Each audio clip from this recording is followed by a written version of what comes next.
नमो नमः मित्राणि, कथम सन्ति सर्वे। अहमस्मि देवाशीषः। तो CUCET MA संस्कृत प्रिपरेशन की क्रम में आज हम महाभारत के बारे में जानेंगे। और इससे पहले भी मैंने सिलेबस के अकॉर्डिंग कई सारे टॉपिकों पर वीडियो बनाया हुआ है।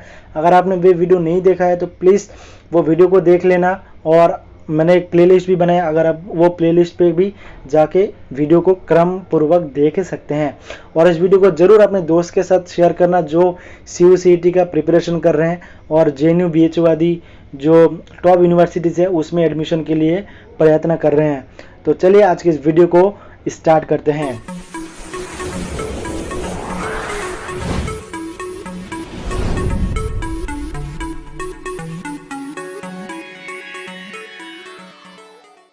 तो जो महाभारत है, महाभारत के जो रचनाकार है वो है वेदव्यास। और वेदव्यास को ही हम कृष्ण द्वैपायन के नाम से जानते हैं और कृष्ण मुनि के नाम से जानते हैं।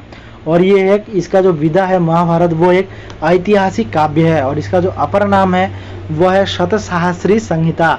ठीक है, अर्थात इसमें 1,00,000 से ऊपर श्लोक है, इसीलिए इसको शतसहस्री संहिता के नाम से भी जानते हैं।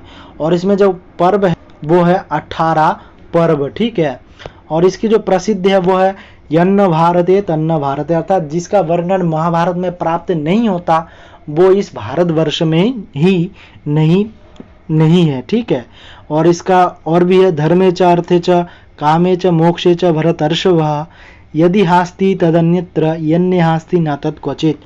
तो वही इसका जो सारांश है वो ये है यन्न भारते तन्न भारते। ठीक है, तो जो महाभारत का विकास है वो 3 प्रकार से हुआ है। पहला है जय, दूसरा है भारत और तीसरा है महाभारत। ठीक है, तो आइए अब हम जो विकास में पहला है वो है जय। तो जय के बारे में जानते हैं।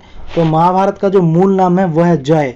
और मंगल श्लोक है, जय संहिता का मंगल श्लोक है नारायणम नमस्कृत्य नरम चैव नरोत्तमम देवीं सरस्वतीं व्यासम ततो जयम मुदीरयेत्। और वर्तमान में महाभारत के आदि पर्व के 65 अध्याय से जय की सामग्री का आरंभ होता है।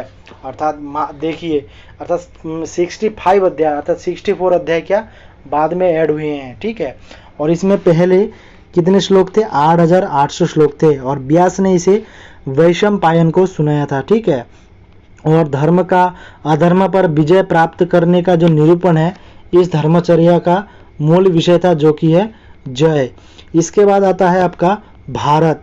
महाभारत का द्वितीय अवस्था है भारत। इस ग्रंथ में उपाख्यान सम्मिलित नहीं है।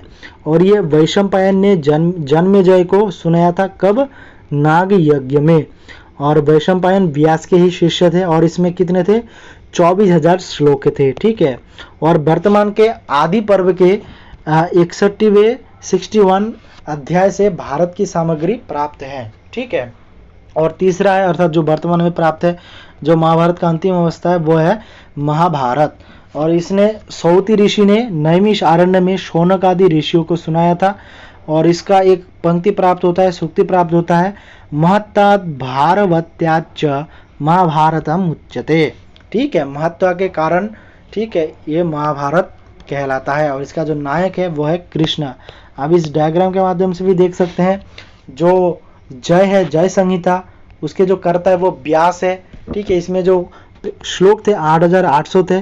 और वक्ता कौन था? व्यास था। और श्रोता था वैशंपायन।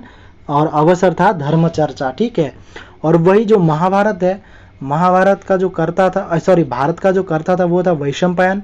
इसमें 24,000 श्लोक था। और इसमें वक्ता था वैशंपायन और श्रोता था जन्मेजय और अवसर था नाग यज्ञ। और तीसरा स्टेज है महाभारत। इसके जो कर्ता है वो सौती है। इसमें 1,00,000 श्लोक है। और इसमें वक्ता होते हैं सौती और इसमें श्रोता होते हैं शौनक आदि। ठीक है, और ये अवसर होता है नैमिष अरण्य में यज्ञ के समय सुनाता है सौती शौनक आदियों को। ठीक है, और आदि सभा इनके जो 18 पर्व है 18 पर्वों को याद कर लेते हैं। तो इन 18 पर्वों को कैसे याद करें मैं आपको एक कहानी के माध्यम से बताता हूँ, फिर आपको याद करने में कोई कठिनाई नहीं होगी। तो क्या क्या है? आदि सभा वन विराट उद्योग, ये तो सबको याद ही रहता है। आदि सभा वन विराट उद्योग भीष्म द्रोण कर्ण शल्य शोप्तिक। ठीक है, यहाँ तक तो याद ही रहता है, क्योंकि आदि, उसके बाद सभा, फिर वन, विराट, उद्योग, फिर पहला जो सेनापति बनता है भीष्म, भीष्म के बाद द्रोण, द्रोण के बाद कर्ण, उसके बाद शल्य, उसके बाद सौप्तिक, सौप्तिक के बाद है स्त्री। तो स्त्री के जहाँ स्त्री होगी वहाँ क्या होगी, शांति होगी, क्योंकि यत्र नार्यस्तु पूज्यन्ते रमन्ते तत्र देवता, अर्थात जहाँ नारियों की पूजा होती है वो वहाँ देवता वास करते हैं, और जहाँ नारियों की पूजा नहीं होती मतलब वहाँ देवता का भी आश्रय नहीं होता। तो वही जहाँ स्त्री है वहाँ शांति, और शांति कैसे स्थापित होगी, शांति स्थापित होगी अनुशासन से। तो अनुशासन जहाँ होगी वहाँ यज्ञ होगा, तो वही अश्वमेधिक, और जो यज्ञ होगा अश्वमेधिक यज्ञ वो कहाँ किया जाएगा, यज्ञ किया जाता है आश्रम में, तो वही आश्रम वासिक, ठीक है। उसके बाद है मौसल, मौसल के बाद है महाप्रस्थानिक, और महाप्रस्थानिक के बाद है स्वर्गारोहण। तो इस प्रकार से जो इनका क्रम है वो हम याद कर सकते हैं। आदि सभा, वन, विराट, उद्योग, भीष्म, द्रोण, कर्ण, शल्य, सप्तिक, स्त्री, शांति, अनुशासन, अश्वमेधिक, आश्रम वासिक, मौसल, महाप्रस्थानिक, स्वर्गारोहण। तो आइए अब इन जो पर्व है इन पर्वों के थोड़ा सा विषय वस्तु को जान लेते हैं। इसमें अंशावतार नामक उपवर्ग से वास्तविक कथा का आरंभ हुआ है। इसमें जो प्रमुख रूप से शकुंतला उपाख्यान, जो आपका महाकवि कालिदास द्वारा विरचित अभिज्ञान शाकुंतलम है, उसका जो उपजीव्य काव्य है वो शकुंतला उपाख्यान है, ठीक है। और यह है आदि पर्व, इसमें प्राय 9000 श्लोक थे। उसके बाद है सभा पर्व, और सभा पर्व से ही है आपका शिशुपाल वध, ठीक है। शिशुपाल वध जो है वो आपका हो गया सभा पर्व से ही, और युधिष्ठिर द्वारा राजसूय यज्ञानुष्ठान, द्यूत क्रीड़ा भी यही होता है, और जरासंध का वध भी यही होता है।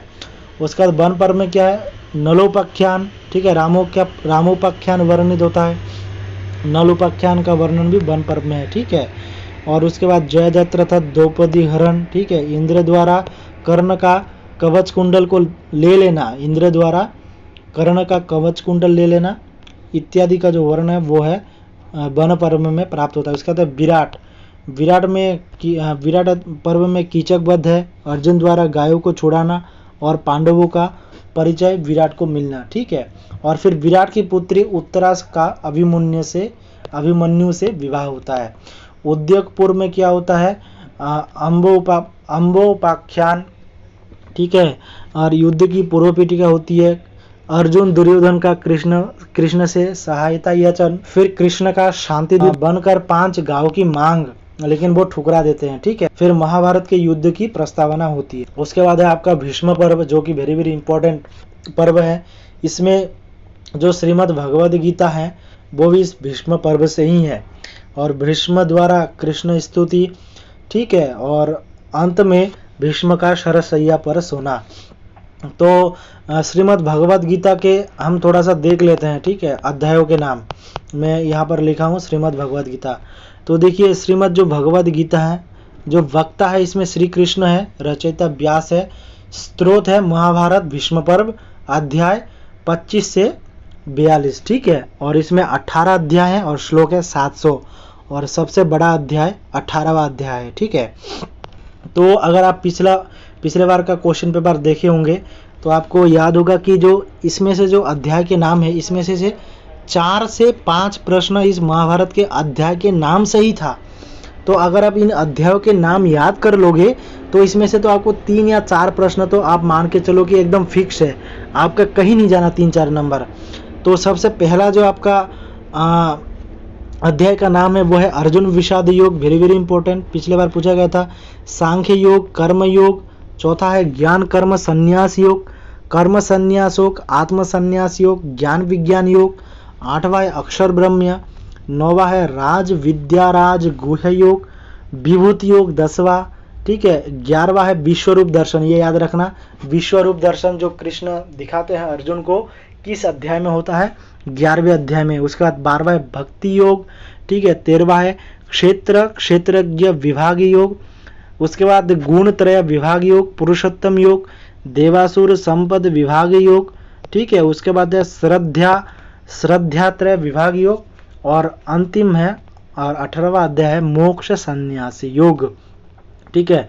इसमें थोड़ा सा देख लेते हैं। अर्जुन के जो धनुष का नाम है वो है गांडीव, अर्जुन के शंख का नाम है देवदत्य, और कृष्ण के संख्या का नाम है पांचजन्य। और इसमें सर्वशास्त्रमयी गीता के लिए प्रयोग किया गया है, सर्वशास्त्रमयी और सर्ववेदमयी गीता ये जो कहा गया है वो है आपका स्कंद पुराण में, ठीक है। और अर्जुन का ही अपर नाम है कपिध्वज। कहीं अगर पूछ ले मतलब मुश्किल से कि कपिध्वज किसका अपर नाम है, तो वो है अर्जुन का अपर नाम, ठीक है। तो अब हम देख लेते हैं भीष्म पर्व के बाद है आपका द्रोण पर्व, ठीक है।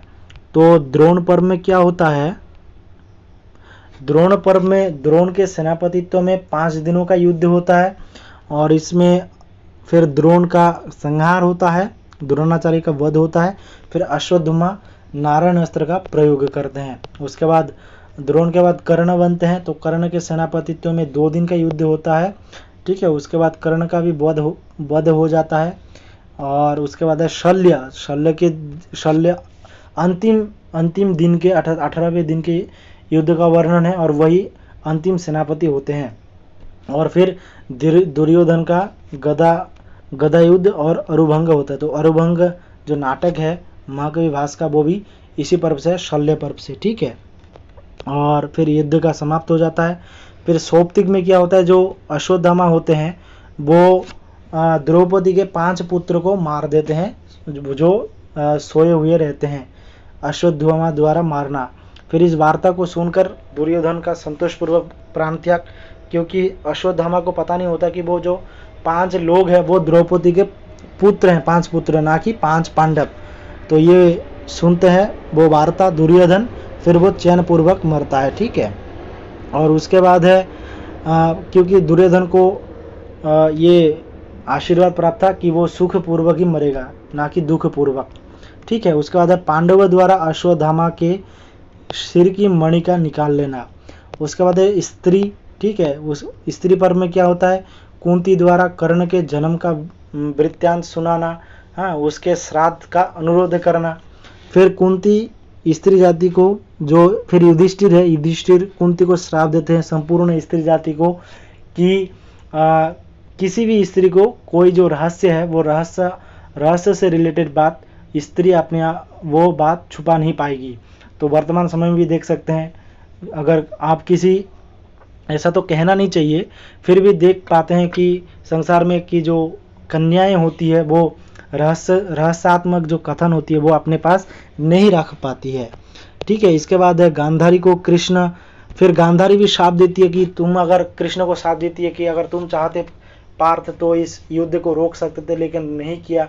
तो फिर गांधारी भी शाप देती है कृष्ण को कि जैसे हमारा वंश एक आपस में लड़ते लड़ते विनष्ट हो गया, फिर ठीक वैसे ही तुम्हारे यदुवंश का भी ऐसे ही नाश होगा।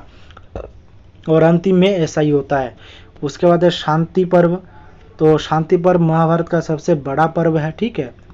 इसमें राज धर्म अनुशासन, आपद धर्म, मोक्ष धर्म से रिलेटेड जो है चर्चा यहाँ पर प्राप्त होती है। इसके बाद अनुशासन, अनुशासन में है शिव सहस्त्र नाम स्तोत्र और विष्णु सहस्त्र नाम स्तोत्र उपलब्ध होता है। फिर इसी अनुशासन में आपका भीष्म का देहत्याग होता है या स्वर्गारोहण होता है। दूसरे उपपर्व का नाम है भीष्म का स्वर्गारोहण।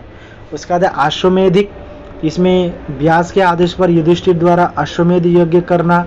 और इनके जो ये जो पर्व है इसके उपपर्व भी है, एक है अनुगीता और एक है वैष्णव धर्म। एक याद रखना, श्रीमद् भगवद गीता है और एक है अनुगीता। अनुगीता अश्वमेधिक पर्व से है, यह है दर्शन से रिलेटेड, और वैष्णव धर्म से है वैष्णव के क्रियाकलापों का वर्णन, ठीक है। आश्रमवासी में क्या है कि कांधारी, कुंती और विदुर का वानप्रस्थ जीवन, ठीक है। उसके बाद धृतराष्ट्र 15 वर्ष तक युधिष्ठिर के परामर्शदाता रहे, तत्पश्चात ब्राह्मप्रस्थ आश्रम में प्रवेश। और मौसल पर्व में वही यदुवंश का परस्पर कलह, व्याध द्वारा कृष्ण की हत्या, ठीक है। और यदुवंश के विनाशक मुसल के आधार पर इस पर्व का नाम पड़ा मौसल पर्व, ठीक है। उसका बाद महाप्रस्थानिक, ये सबसे छोटा पर्व है और इसमें पांडवों का हिमालय यात्रा वर्णन है।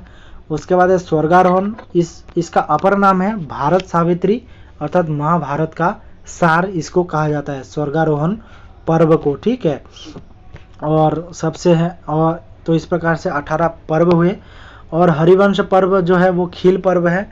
इसमें कृष्ण के वृष्णि अंधक वंश की कथा वर्णित है। और इसमें थोड़ा सा जो हम देख लेते हैं कि जो विशिष्ट अंशों का सामान्य परिचय जैसे शकुंतला उपाख्यान है, तो ये आदि पर्व में वर्णित है, अध्याय 68 से 74। इसमें पूर्ववंश के राजा द्वारा मालिनी नदी के तट पर स्थित कण्व आश्रम में शकुंतला से गंधर्व विवाह की कथा और इसी कथा को आधार बनाकर कालिदास द्वारा अभिज्ञान शाकुंतलम की रचना की गई है। और उसके बाद नलोपाख्यान जो निषदराज नल व विदर्भराज दमयंती के प्रणव की कथा, नल दमयंती कथा, और इसी कथा के आधार पर श्री हर्ष ने नैषधीय चरितम महाकाव्य की रचना की है। ठीक है। और इसके बाद सवित्री उपाख्यान, ये वन पर्व में वर्णित है और इसमें राजा अश्वपति की पुत्री वो शल्व देश के राजा द्युमत सेन के पुत्र सत्यवान की कथा वर्णित है। उसके बाद रामोपाख्यान, जैसे इस रामोपाख्यान से हमें ज्ञात होता है कि सबसे पहले रामायण की रचना हुई है और तत्पश्चात महाभारत की रचना हुई है, क्योंकि जो महाभारत है उसमें राम से रिलेटेड उपाख्यान मिलता है। और कहाँ मिलता है? मार्कंडेय मुनि द्वारा राम कथा संक्षिप्त रूप में युधिष्ठिर को सुनाया जाता है। ठीक है। तो इस प्रकार से जो रामोपाख्यान है उसका वर्णन महाभारत में प्राप्त होता है। तो महाभारत से आधारित कुछ ग्रंथों के बारे में देख लेते हैं। तो सबसे पहला भारविक रतार्जुनियम, माघ शिशुपाल बधम, श्रीहर्ष नैषधीय चरितम, क्षेमेंद्र भरत मंजरी, रामायण मंजरी भी है क्षेमेंद्र की, और भास ने कई लिखा है धूत घटोत्कच, दूत वाक्यम, कर्णभारम, मध्यम व्यायु, पांचरात्रम, उरुभंगम। कालिदास ने ये नाटक में हो गया।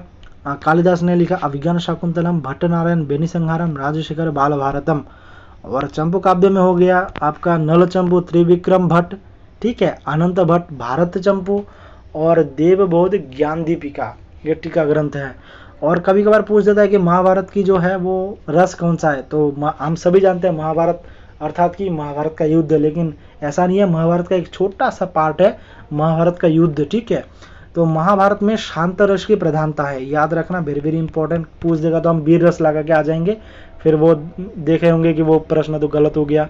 तो क्या है, महाभारत का जो रस है वो है प्रमुख रस, वो शांत रस है, और इसमें जो शैली है वो पांचाली, और प्रमुख छंद है अनुष्टुप। ठीक है। और ये तो भगवद गीता के बारे में देख ही लिए। और इसमें थोड़ा सा देख लेते हैं महाभारत की टीकाएं। तो महाभारत की विमल बोध की विषम श्लोकी टीका प्राप्त होती है संपूर्ण महाभारत पर। उसका देवबोध की ज्ञान दीपिका टीका प्राप्त होती है, वेरी वेरी इंपॉर्टेंट, ज्ञान दीपिका टीका देवबोध की।